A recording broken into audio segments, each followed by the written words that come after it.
Hi guys, some of the things that were clearly missing from the Tory party conference this week was any mention of either Northern Ireland or the Windsor Framework. Why? Because the Conservatives don't give a crap about Northern Ireland. But that hasn't stopped the DUP and Loyalists from throwing a temper tantrum over what they voted for back in 2016. Here more Holmes, a Loyalist, tries to breathe life back into the Brexit debate by attacking the Alliance Party MP Stephen Farry over a vote that Moore clearly didn't understand. Have a listen to this.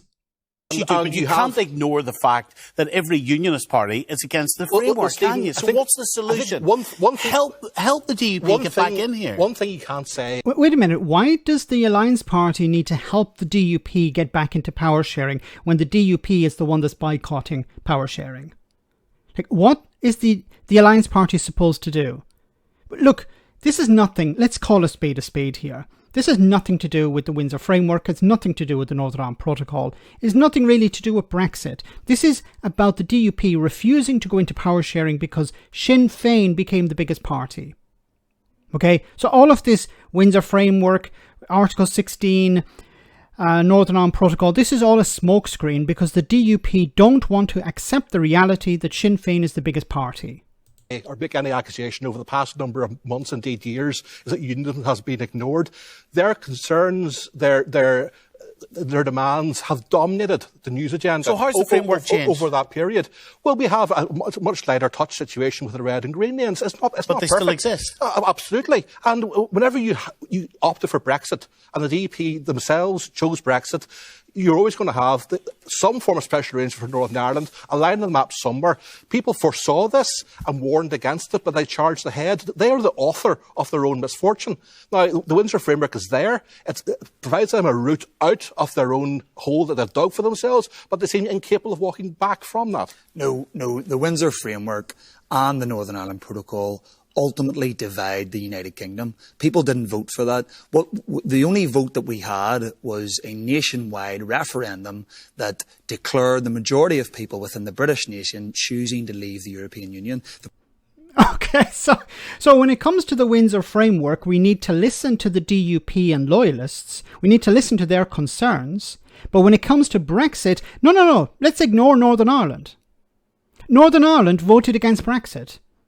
Moore here doesn't give a crap about the people of Northern Ireland when it came to the Brexit vote. But when it comes to the Windsor Framework, well, we actually have to listen to the people of Northern Ireland now. Well, not the people of Northern Ireland. We have to listen to a small section of Northern Ireland, the headbangers, who are banging on about we didn't get the Brexit that we voted for.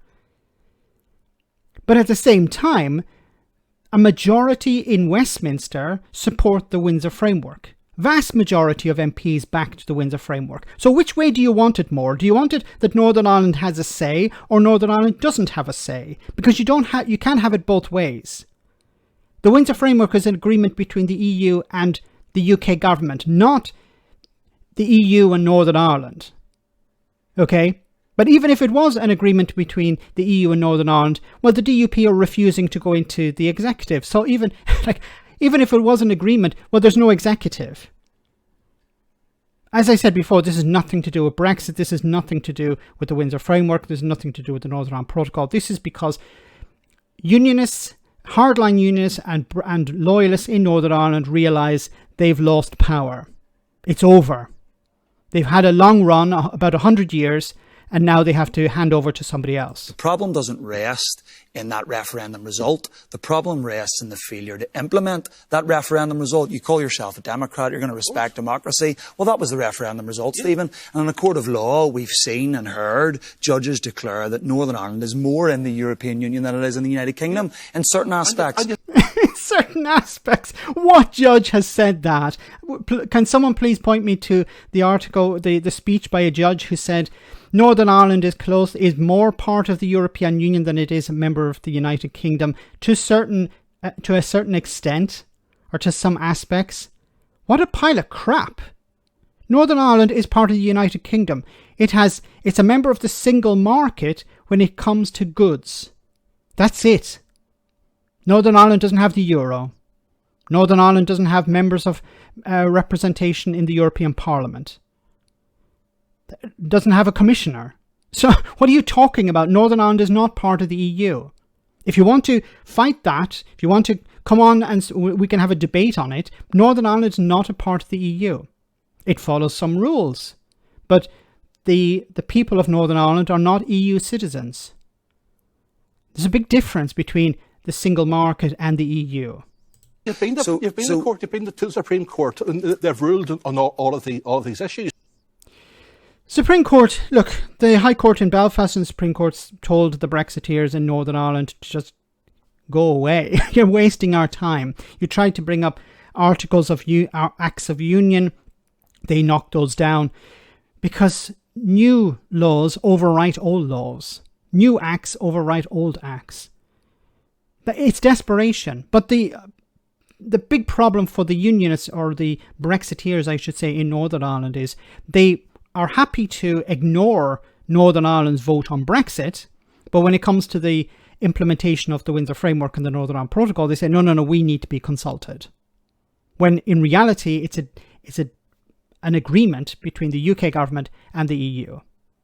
This is a Brexiteer who campaigned for Brexit, I believe, or at least wanted Brexit, and now he's upset that he got a Brexit that he didn't expect. Even though people in Northern Ireland and Ireland and to a certain extent in GB were explaining to people like this, look, if you vote to leave, it's going to upset the union. It's going to create disruption. But people like this obviously didn't give a crap. And I'll come back to this and I'll say it again, and I've no fear in saying this. People like this guy, their hatred of Ireland and the EU is stronger than any love for the union. It has to be.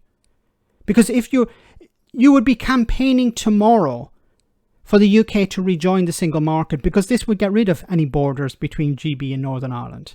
Why aren't you doing that?